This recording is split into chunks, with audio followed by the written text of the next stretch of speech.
पंचायती राज महासंघ हिमाचल प्रदेश आज सचिवालय में विजेंद्र सिंह चंदेल अध्यक्ष हिमाचल पंचायती राज महासंघ व सुरेंद्र गर्ग वरिष्ठ उपाध्यक्ष की अध्यक्षता में मुख्यमंत्री सुखविंदर सिंह सुक्खू से मिले। इस अवसर पर अनिरुद्ध सिंह पंचायती राज मंत्री हिमाचल प्रदेश सरकार भी उपस्थित रहे। इस अवसर पर पंचायती राज महासंघ हिमाचल प्रदेश ने अपनी मांगों को माननीय मुख्यमंत्री के समक्ष रखा। महासंघ की मुख्य मांगों में विकासखंड द्वारा प्रस्तावित सामग्री निविदा को रद्द करवाने व 10 निविदा को पंचायत के द्वारा ही करवाए जाने की मुख्य मांगों के रूप में रखा गया। महासंघ की दूसरी व अहम मांग ग्राम सभा में मनरेगा के तहत स्वीकृत कार्यों में 20 कामों से ऊपर न करने की पाबंदी को घटाए जाने के बारे में रखा गया। महासंघ की तीसरी मांग बीपीएल सूची तैयार करने में पंचायत प्रतिनिधियों की सम्मानजनक भागीदारी सुनिश्चित करने के लिए कहा गया। पंचायतों में की जा रही रेता रोड़ी की खरीद के लिए एमफॉर्म की अनिवार्यता को समाप्त किए जाने की भी मांग की। पंचायती राज महासंघ हिमाचल प्रदेश ने मुख्यमंत्री महोदय के समक्ष रखा। महासंघ के द्वारा दिसंबर 2020 में निर्वाचित सभी पदाधिकारियों के कार्यकाल में देश में कोरोना महामारी का सामना करना पड़ा था। कोरोना काल में पंचायत प्रतिनिधियों का काफी समय नष्ट हुआ था। कोरोना काल की अवधि को देखते हुए पंचायत प्रतिनिधियों को 2 वर्ष का कार्यकाल और बढ़ाए जाने की मांग को संघ ने मुख्यमंत्री महोदय के समक्ष रखा। पंचायती राज महासंघ हिमाचल प्रदेश के प्रदेश अध्यक्ष विजेंद्र सिंह चंदेल ने महामंत्री मनोज कुमार ने बताया कि माननीय मुख्यमंत्री ने हमारी समस्त मांगों को गौरपूर्वक सुना। वो कहा कि पंचायती राज महासंघ की सभी जायज मांगों पर विचार विमर्श किया जाएगा। ये जो समस्या है उसको मैंने समझा है। मैं भी काउंसलर था पहले ना, तो मुझे पता है। मैं शिमला म्यूनसिपल कॉर्पोरेशन में काउंसलर था और हमारे प्रधानों का ऐसा काम जो होता है वो अलग काम होता है, काउंसलर का और प्रधानों का अलग काम होता है। सबसे पहले मूलभूत आपने पहली मांग अपनी ये रखी कि आपके जो टेंडर हैं वो आपके ब्लॉक में लगेंगे, क्योंकि मैं मानता हूँ ये गलत तरीका है। क्योंकि पंचायत प्रधान हो गया, वार्ड पंच हो गया या उप प्रधान हो गया बीडीसी में, इनकी अपना एक दायित्व है।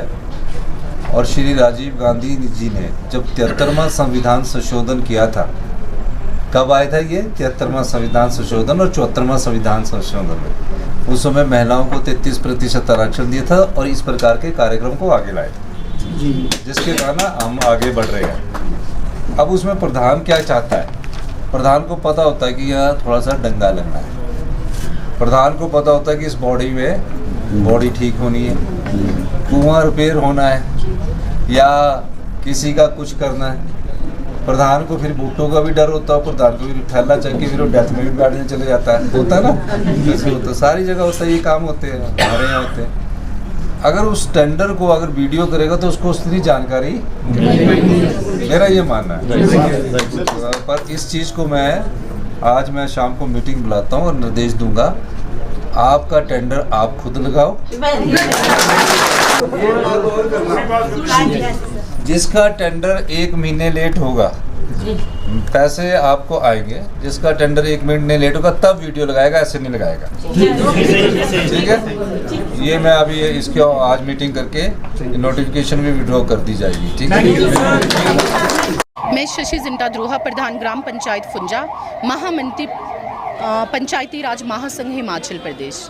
देखो, हमारी जो मुख्य मांगी थी वो ये थी, जो वेंडर को लेके कि जैसे आज तक होता आया था पंचायत में कोटेशन आती थी, जो फॉर्मेलिटीज़ होती थी उसके अकॉर्डिंग ही कोटेशन ओपन होती थी, जो लोएस्ट होती थी उसको फाइनल करते थे और रजिस्टर कोटेशन पंचायतों में आती थी। तो उसमें ऐसा कोई पार्शली नहीं है कि प्रधान की अपनी मर्जी या प्रधान करता है।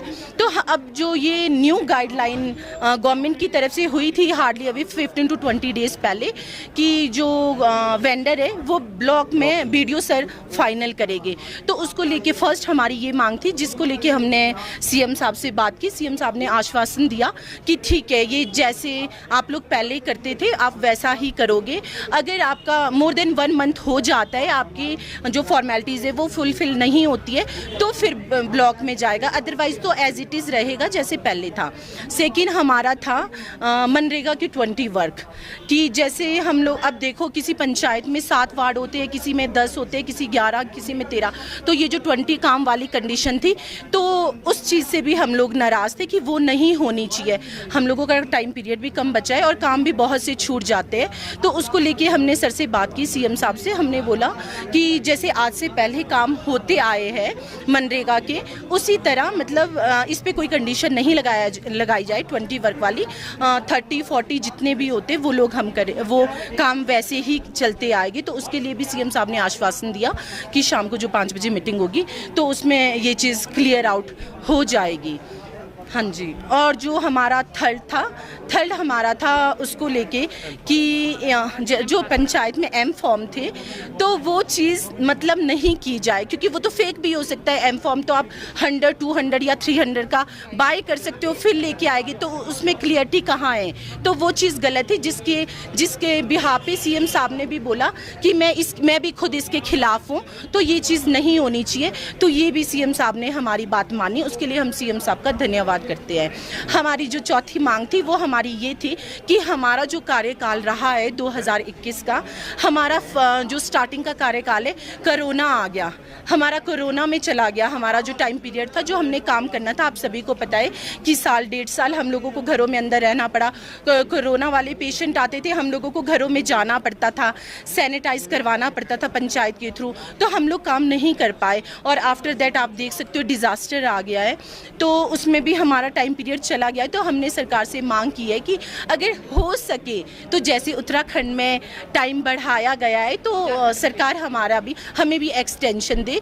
तो उस पर सर ने बोला विचार विमर्श किया जाएगा और कानूनी तरीके से भी इस पर बात की जाएगी। पेंशन, हाँ, पेंशन के लिए हमने बोला है, ये हमने रिटर्न में नहीं दिया था, वर्बली बोला है। तो वो चीज़ चलो मैं क्लियर आउट करती हूँ। जहाँ तक पेंशन की बात है, हमने बोला है देखो सबको पेंशन लगती है, 5 साल के लिए एमएलए बने होते हैं उनको भी पेंशन लगती है, तो हमें क्यों नहीं, है ना? तो हमने बोला है कि हम नहीं चाहते कि हमें कोई 1000, 2000 या 3000 मतलब बढ़ाया जाए। हमें मान दे, सम्मान निधि चाहे 500 ही दी जाए, चाहे 100 रुपये ही दी जाए, बट एटलीस्ट वो चीज़ होनी चाहिए सम्मान निधि, क्योंकि ग्राउंड स्तर पे प्रधान ही काम करता है, ग्राउंड लेवल पे प्रधान जुड़ा होता है। तो ये हमने डिमांड की थी सीएम साहब से। मैं प्रधान ग्राम पंचायत बगलहट से और प्रधान एसोसिएशन का अध्यक्ष हूँ ब्लॉक नालागढ़ से। एक्चुअली आज सीएम साहब ने हमें आश्वासन दिया है, क्योंकि 4 अप्रैल को एक नोटिफिकेशन जारी की गई थी डायरेक्टरेट से कि पंचायतों की जितनी भी सामग्री है वो ब्लॉक लेवल पे परचेज़ की जाएगी और ब्लॉक लेवल पे उसके वेंडर क्रिएट किए जाएंगे, जो कि पंचायती राज के जितने भी जनप्रतिनिधि है सबने इसका विरोध किया था। आज माननीय सीएम साहब ने आश्वासन दिया है कि जल्द से जल्द उसको रद्द किया जाएगा नोटिफिकेशन को, क्योंकि हमारे जो ब्लॉक के अंदर लगभग 50 से 60 70 पंचायतें हैं जहाँ पे ये पॉसिबल नहीं हो सकेगा कि बीडीओ साहब जाके खुद वेंडर क्रिएट करे और उनकी जो सामग्री है डेवलपमेंट की कि वो वहाँ पे डिलीवर कर पाए। और दूसरा ये था कि पंचायतें चलाने के साथ साथ हम जो जितने भी हमारे लोकल जो वर्कर्स हैं, गांव में जो लोग रहते हैं, हम उनको भी वहाँ पे कार्य पे लगाते हैं, उनका कार्य भी ख़त्म हो जाएगा, उनके लिए कामकाज ख़त्म हो जाएगा। और जितनी भी स्मॉल इंडस्ट्री है हिमाचल के अंदर, पूरी इंडस्ट्री ख़त्म हो जाएगी, क्योंकि ब्लॉक लेवल पे वेंडर वही क्रिएट किए जाएंगे जिनके पास बड़े वेंडर्स हैं, बड़े ठेकेदार हैं। तो हमने इसका विरोध किया था, आज सीएम साहब ने आश्वासन दिया है। और दूसरा था हमारा बीपीएल का मुद्दा।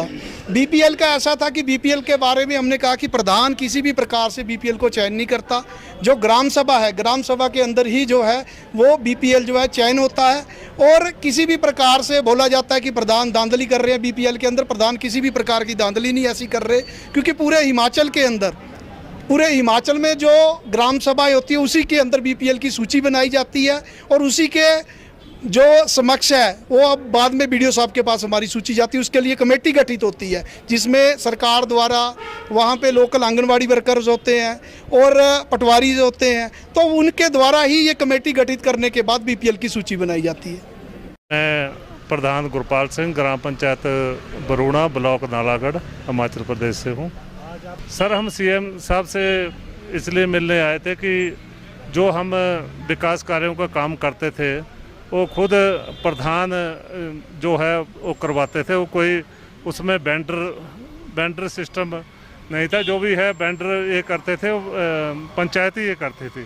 आज जो ये बोल रहे हैं कि इसका बैंडर जो है एक बनेगा, पूरे ब्लॉक का एक बनेगा, तो उसमें मेरे को नहीं लगता कि एक बैंडर जो है 77 पंचायतों को जो है डील कर पाएगा। अगर हमारे को सपोज करो कि 50 फुट बजरी चाहिए, पहले प्रधान ब्लॉक में आएगा, फिर उस बैंडर को ब्लॉक वाले उसको बोलेंगे कि जी बरूणा पंचायत को 50 फुट बजरी चाहिए। तो इसके लिए मेरे को नहीं लगता कि वो एक बैंडर जो है इतनी इसमें मतलब पूरा कर सकता है। तो हम चाहते हैं कि जैसे प्रधान पहले बैंडर बनाता था और हम 2-3-4 आदमी की कोटेशन ले लेते, जिसमें सबसे ज़्यादा सबसे कम रेट होता था उसको जो है ग्राम सभा में पास कर दिया जाता था और उसी से हम पूरा मटेरियल लेते थे। अभी सीएम साहब ने पूरा आश्वासन दिया हमारे को कि हम इसको जैसे पहले करते थे हम वैसे इसको करेंगे। तो हम श्री सुखविंदर सिंह सुक्खू जी से पूरी उम्मीद रखते हैं कि हमारे 5-6 महीने रह गए हैं, तो इसमें पंचायतों को डिस्टर्ब ना किया जाए। जैसे जो भी हमारे काम बचे हुए हैं, तो जैसे हमारा पहले चलता था वैसे अभी भी इसको चलने दीजिए।